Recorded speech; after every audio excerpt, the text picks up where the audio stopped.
Alright, here we go. Welcome back to the Journeyman podcast with your main man, LL Cool Reese, with your main man, Journey Reese, aka Ashton, you know what I'm saying? Some call me the GOAT, some call me the motion minister, you know what I'm saying? Hey, I've been referred to as Batman, you know what I'm saying? Nidell Wayne. A number of sort of names, you know what I'm saying? A number of sort of names. But now, look, in all seriousness, welcome back. Uh, man, I apologize for this long ass leave of absence. But I'm gonna explain myself. Man, this time it was just a struggle to create. There was a period of time where I just didn't feel motivated. So let's start back from the beginning of this year. Currently, it is April 12th, 2023, today. But the last episode I gave y'all was episode 8, if I'm not mistaken. This is episode 9. And episode 8 dropped January 13th, right? All right. So let me tell you the motions, man. I think in that episode, if I recall correctly, it was just, I was feeling motivated, pumped about the new year and stuff like that. And y'all, I really hit the ground running. I think this go around, I just wanted to capitalize on everything that I felt like I was doing right last year and just build upon that. Definitely some mishaps, some slips and stuff like that in that. But man, from January really all the way up until I want to say really the beginning of this month, up until the beginning of this month of April, man, God has been extremely good. And I'm not saying he isn't now. Let me say that. What I mean by like those months, God was like extremely good, and I was really locked in. I was really locked in those whole times. And I mean, I still am locked in, but right now I'm kind of stumbling and fumbling and shit. But man, where do I start? That episode, the last episode, I kind of just wanted to really build upon everything that was going well and improve on things that weren't. So I hit the ground running. My goals were to find a job, get a new car, and move out of San Angelo. Okay. Well, once again, God is the greatest, man. He's amazing. I got a new car. So I got a new car in January, right? Shout out to my moms, you know what I'm saying? We worked some things out, taxed some things out, stretched some things out, and we got it done. So shout out to my beautiful mother. She really helped me in that process. Number 2, after I got the car, man, I'm not gonna lie, I was cooling just a tad bit, and then it got to like February 24th, man. And let me tell you what happened. So February 23rd, right? Up until that point, I only heard back from one job.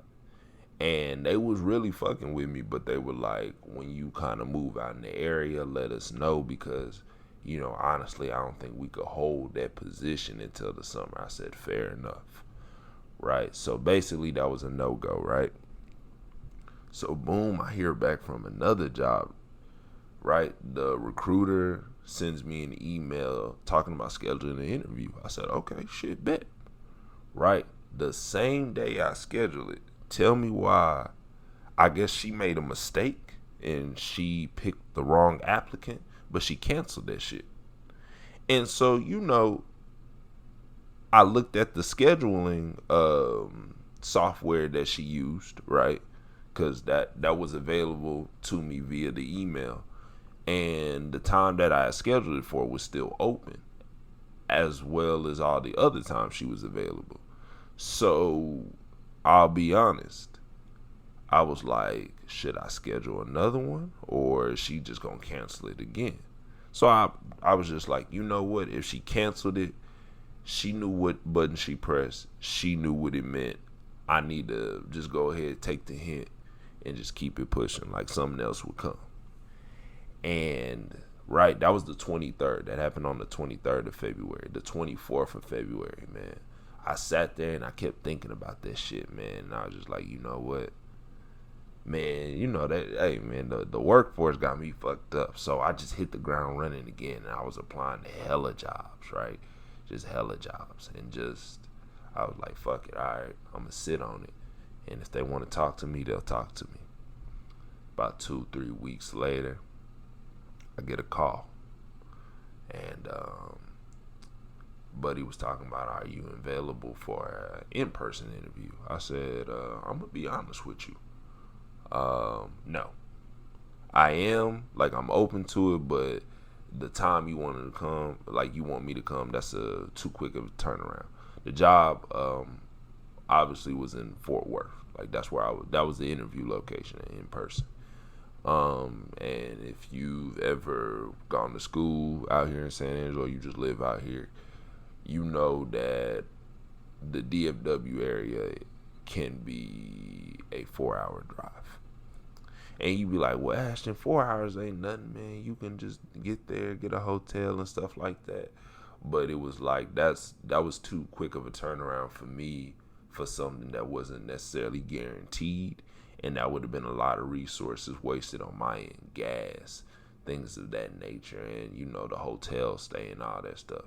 Like, of course, I could have went and stayed with my brother, but because of the location of the interview, that wouldn't have even been optimal, because then it's like an hour drive to just get to the interview for an interview that was going to be, what, maybe 20-30 minutes, you know what I'm saying? And it's like, I wasn't doubtful of the process. Like, you know, I know God, you know what I'm saying, was making a way for me. I was just like, maybe that, but that wasn't the smartest way for me. And I knew, you know, God wouldn't, you know, do me like that. You feel me? And so, not saying like you ain't got to go through, you know, the fire to get to where you want to be, but you know what I'm saying? God, like this, my God works smarter, not harder. You know what I'm saying? But he will work hard for you. You know what I'm saying? If you got that faith. So, you know, he did his thug thizzle. Come to find out, they was like, shit, we can do it virtual then, pimp. I said, bet, I'm on that. So we do the virtual interview. It goes well. The lady said, look, shit, straight up, I'm finna send your name to HR, so they recommend you. You finna get a call here in the next 2 or 3 days. Offer time. I said, bet, baby. You know what I'm saying? Once again, right?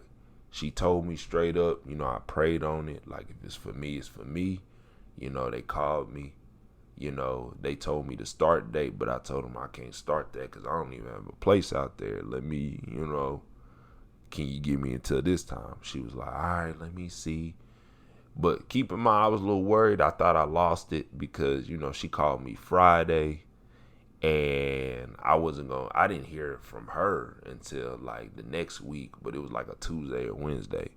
So the lady called me back and she was like, hey, sweetheart, you know, I talked to the people. It's green. You know what I'm saying? We can work with that start date.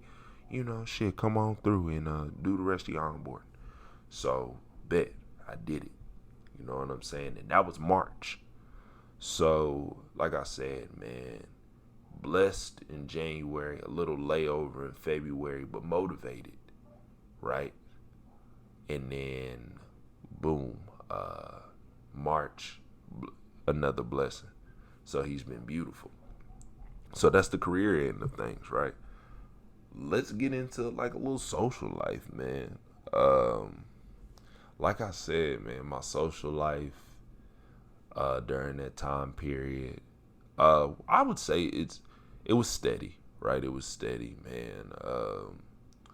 A lot of stuff happened. A lot of good things happened. She is a co-worker, but I like to call her my friend. Miss Victoria got married. That was a beautiful thing. That was my first wedding I ever been to. Right? I enjoyed my time. great conversation, cool little vibe, little music, and I'm thankful and grateful, that I got that opportunity to see that, because, I always had this little running joke, man, I never seen love up close, but it's true. I haven't to an extent. So, I appreciate that. Or just, to get a chance to see what real love looks like. And before y'all be like, just because two people get married, I mean they love each other. Well, listen, bro. This wedding, they loved each other, man. Bro, the groom, he was smiling ear for ear. You know what I'm saying? He was ready to do this. So, I respect it. Like, I love it. I love it, man. After that, a little layover, right? What major thing?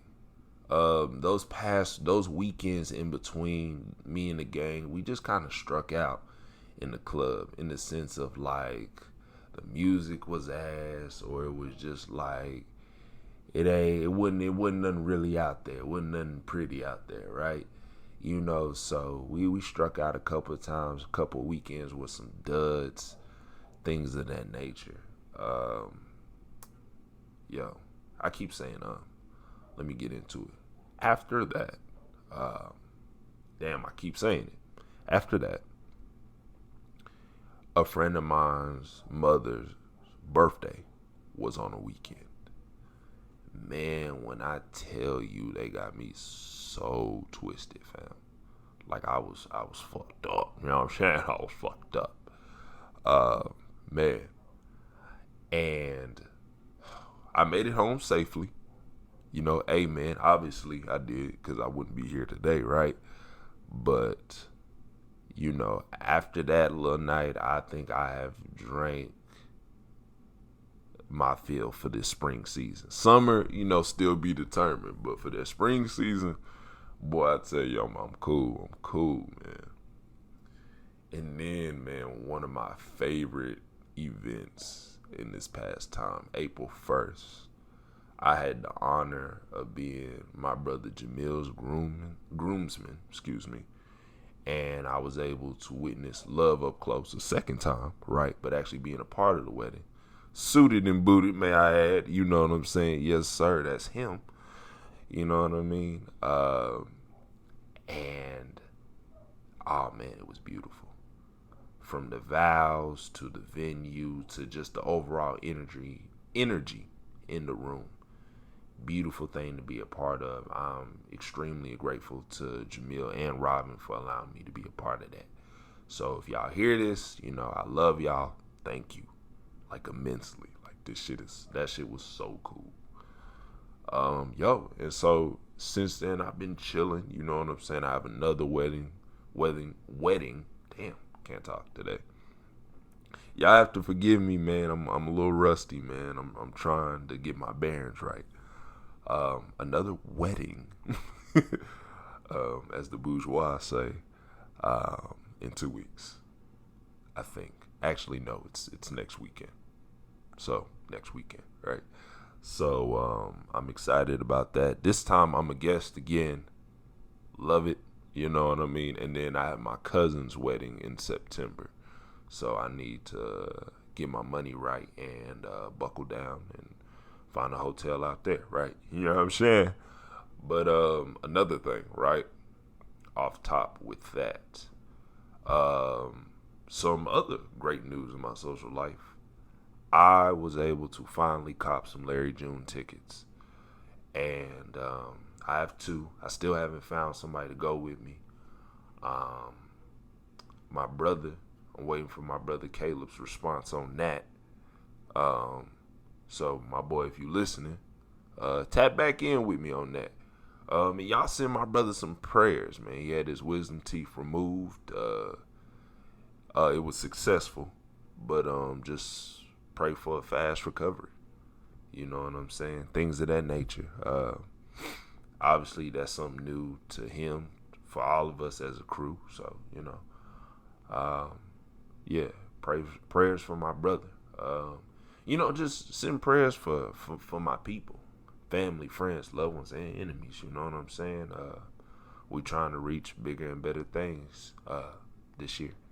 And just know that it will be returned and things of that nature. So there's that. But yeah, man, it was a beautiful thing. Beautiful thing. I'm blessed and highly favored. This season has been huge for me, and I just want to keep capitalizing on that. I'll be honest, a lot of people, not a lot, two people have asked me, what you gonna do with the pod? What's up with the pod? How come you not podding? And to be honest, it's just, I was in grind mode. I felt uninspired. And when I had time to really sit down and relax, y'all, I used it. I used it because when you're just in the thick of it, trying to figure things out time and time and time again, like, you just need those days to recharge. You know what I mean? So there's that. But yeah, man. But I will say I felt like God put it on my heart a couple times to record, but I just wasn't ready. And I just think right now it's just a prime time to grab the microphone and just really speak my truths. And like I said, also it comes with content. I've put myself in a box recently.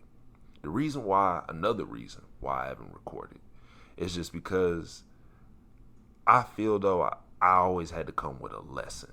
I always had to come with something that you could take from this and go apply it. When in reality, I'm a teacher, but I'm not the teacher.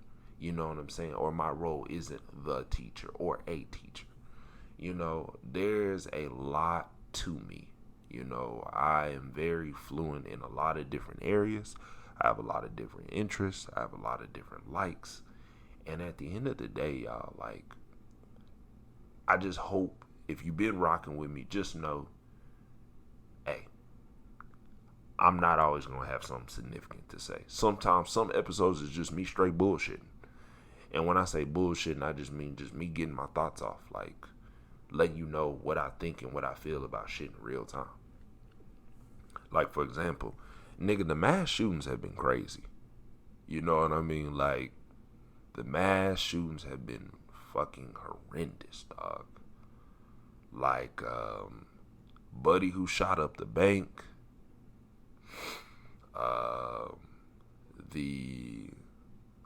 The individual that shot up the school. And I don't know how to say this without, okay, this isn't offensive. The trans individual that shot up the school. You know what I mean? Like, shit is just getting crazier and crazier. And all these shootings are taking place, but no action is coming behind them. Sure, these assailants are being put down, but after somebody has to lose their life, some of these people woke up going on about their daily lives, not knowing, damn, today was the day they were not coming home. Family, friends, loved ones are all hurt all around. I mean, this shit is fucked up out here, for real. Y'all have to forgive me if I have the sniffles. It's because it gets cold in this room. But yeah, man, that's what I've been on.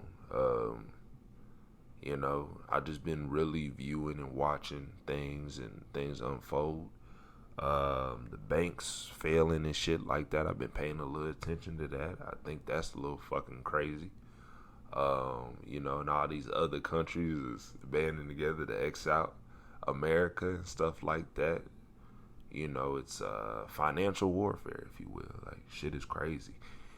And it's just a lot of shit that if things go through, there's a lot of things to assume afterwards that then that's when people are really going to feel it. Right now, it's really the big head, the figureheads, niggas with money that's worried about this. But, this shit, remember, it always comes back to the ground level, baby. So, pay attention. Be aware. Put your head on the swivel. Man. In some more positive news, the NBA playoffs started yesterday. the fucking Lakers beat the Timberwolves, I knew that shit was gonna happen. But it was a hard fought game. Cat played well. Anthony Edwards was struggling. And, LeBron James does what he does best and manipulates the game, man. Like, he made that shit work. So there's that. Who played yesterday? Oh, man, Miami and Atlanta. Man, my Miami niggas, so they're not my team. You know what I'm saying? I just had them niggas beating the Hawks. But maybe the Hawks said, shit, you got us fucked up. So, they came through.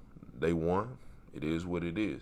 Now you have my Bulls play the Raptors. They're playing right now. So I might tune in after I get off this little Patiani and see that. I have my Bulls winning. I think the Raptors play great team ball and like they have great defense all around. They have guys, they can throw hella lineups out there that can guard niggas. Like, you know what I'm saying? That can guard your star players. But I think DeMar DeRozan and Zach LaVine are going to come with it. I think we have Vucevic in the cut, so Vucevic's going to get right. And then, man, Patrick Beverly has been a great fire for us, man. Shout out to Pat Bev, man. He's from the city. You know what I'm saying? Give that nigga his flowers, man. He brings a winning attitude to teams, bro. You know what I'm saying? Whether you like him or hate him. You know what I'm saying? You gotta respect it. So, shout out to that, man. Unfortunately, my nigga Lonzo, bro, has to get another knee surgery and could fucking be out for another season. So, shit is looking bad, or not bad, but tough for my homie. I wish, somebody would reach out to him podcast-wise and be like, man, come on the show and, really talk to him like a JJ Redick or something. You might be like, well, why not you? Obviously, nigga with 30 subscribers, I don't think that nigga really trying to hear from me. But you never know. I probably should shoot my shot. But, nah, man, I feel like he needs a village. I'm not saying he doesn't have a village, but also some of his NBA brothers should talk to him too, because I just feel like, man, sitting out for basically 2 seasons, possibly 3, that's a motherfucker, bro. And I know that's weighing on him mentally because, for the longest time, he was the head of the table in the sense of his family. Not saying LeVar's broke, LaMelo for sure ain't broke. Like, none of them are broke, but it was like he was the trendsetter, the leader in the family. So, for a nigga to be the leader, it's a crazy mental adjustment to be the one to sit back. Everything about him screams leader. He plays the point guard position. He's the eldest brother. You know what I'm saying? He was the first one to make it to the league. You know what I'm saying? To set the example for his brothers and stuff like that. So it's tough. It's tough. You know what I mean? Every team he's been on, you know what I'm saying? He was the starting point guard. So to sit down, having to be sidelined is just, it's a crazy fucking thing. And we know how professional sports go. It's about what have you done for me lately. So, man, prayers to Lonzo, man. I hope you get that shit fixed up, fam. But yeah, man, it's been a beautiful ride, man, thus far.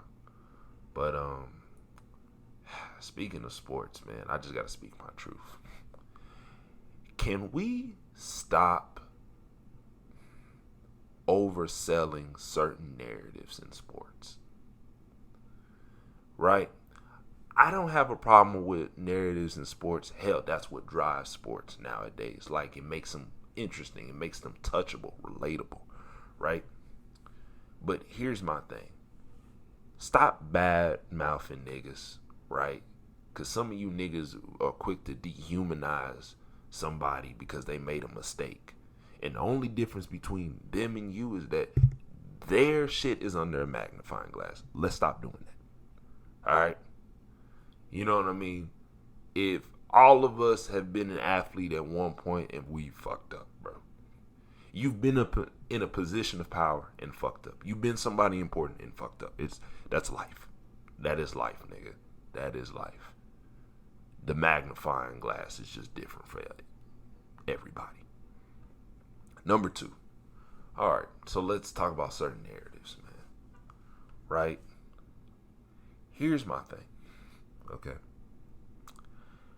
Let's like this. When a player is having a great season, and this is their first great season, can we talk about them in a potential light and they definitely improved light instead of dick eating? Some of y'all, bro, a nigga will have one good season and y'all will be prepared to put him over timeless greats. Timeless greats. Y'all don't only do that with sports, y'all also do that with music. Y'all, narratives can be a beautiful thing if done correctly. That's all I'm saying. Some of you niggas, man, fall into that little follower mindset a little too much, bro. You know what I'm saying? Like, take a step away from Twitter. Because sometimes, man, it's not even that you even really believe narrative. You just want to be the first one to have it out. That's another problem. Some of y'all want to be first or the line leader at the wrong things in life. Slow it down. Slow it down. All right. Like, let's have some real thought-provoking, like, opinions, content, right? I don't have a problem with your opinion, but my thing about it is that really your opinion? Is that really the narrative you want to believe in? You don't even believe in that shit. And then you have to pretend like 6 months ago you ain't said what you said. It's embarrassing, my nigga. It's embarrassing. Look, do some research, then make the observation, then make the opinion. Simple shit, bro. But yeah, man. Damn. You know what? I'm not gonna lie to y'all. I didn't think this episode was gonna be that long because that's another thing I struggle with. When I do record, I want to give you a real full-length episode. But sometimes I could really get shit done in 15 minutes or less. Right? Now, granted, I have received, not complaints, I don't want to say complaints, but suggestions that I should slow down my speech pattern. Because, you know, I really shoot it off and I really get in there and stuff like that. Cool, understandable. I can do that. Slight adjustment.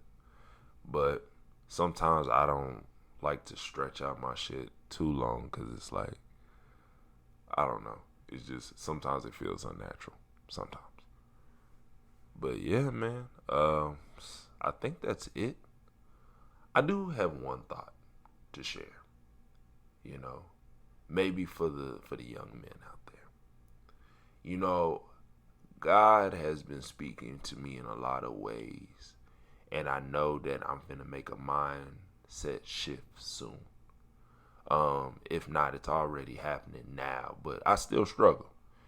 You know, there's things that we as people struggle with, and you know what you struggle with. Like, no matter how hard you pull away from it, you always go back to it. And you don't really speak on it because you're like, man, it's really a simple fucking thing, right? Some of us struggle with lust. Some of us struggle with, you know, poor coping mechanism, things of that nature. It's a numerous things and stuff. You know what I mean? Just unhealthy habits, right? And it's funny because I heard from a sermon. I'm finna piece up a lot of shit. So just be mindful of that. I heard from a sermon, right? Where it's that things like that, when you struggle with it and it's hard to get away from, it's like they have your soul in bondage. And the only way to really relieve that is through God. You got to ask God for help. You can't do it by yourself, buddy. You tried, and it's been unsuccessful every time. You may be good for a little while, but you always go back. And I said, okay, that's true. And I say this is that, fellas, people, women, everybody, whatever you're struggling with, let go and let God. For real. I've personally been doing this and it has worked wonders. That doesn't mean I don't slip. That doesn't mean that I'm squeaky clean or anything like that. But through my struggles with him, oh, it's 100 times easier. You know what I mean? Specifically for men. You know, I got this from Deion Sanders. Deion Sanders said, the problem with men is that we leave on our own accord, but we don't leave when we're supposed to. In other words, we could see the ship sinking, but we gonna stay because we still like the view from the deck, even though the back end of the ship is already halfway in the water. We don't leave when we're supposed to, but when we want to. Hey, anything that you're in, anything, and it's not just for men and women. We both do it. But he was speaking towards young men. Obviously, he's a football coach, all right? But to really pass that on, hey, just let it go. You think it's an L, really it's a lesson, and God just really waiting for you to let go so he can bless you. And the crazy thing is, situations like that, oftentimes as men that I would say, like, if you really listening, right? And you really listening, because God speaks to us all in different ways, right? And let's just say you really catching heed what God is telling you, and you really done thought about it, sorted it out, and things of that nature. Oftentimes you know what you need to do, but you just don't want to do it. But God, they gonna be like this. They ain't gonna like me. They ain't gonna, man, bro. Don't nobody give a fuck about none of that. Let go and let God, my boy. And I apologize for cussing like in this message, because I'm really trying to deliver this message. But you know what I'm saying? I need to stop cursing. I need to work on that. But let go and let God, man, for real. You know what I'm saying? Like I said, I don't mean to really get preachy on these pods, but that's a part of me, man. That's a part of me. Hey, I'm a man of many interests. I'm a man of God, first and foremost. I should have said that first. You know what I mean? I can kick it with you. I can rap with you, cook with you, do whatever. You know what I'm saying? Things of that nature. Work out with you, all that stuff, you know. Man of God, for sure. You know what I'm saying? But I'm also human. You know what I mean? And things of that nature. So, that's my message, man. Let go and let God. Anything you got, you know, that's within your spirit and is holding your spirit hostage or in bondage, however you want to, you know, label that. Let go and let God. Ask for help, bro. It's okay. It's okay. And when he helps you, be receptive to the help. Sometimes it's not always like a spiritual transformation like how we all think. It is, but it may not be in the sense of how you think it's going to happen. God might send you somebody that's struggling with the same thing, and together y'all fight your way out of that. God might send you a word, and you might actually apply it, and then now it's your mindset is different. Mindset change may be coming. You know what I'm saying? A change of scenery, a change of people you surround yourself with is coming. So just be mindful of that, you know, and be receptive to it. You know what I'm saying? You'd be surprised at what can happen. But that's all I have for today. Thank you for tuning in. Thank you for working with me. I know this episode is kind of choppy. I've been doing a lot of like and shit like that. And I'm kind of stuffy, so I'm kind of fighting through that too. But I appreciate you for just really rocking with me on this. But until the next episode, I love y'all and I appreciate y'all, and we out. Peace.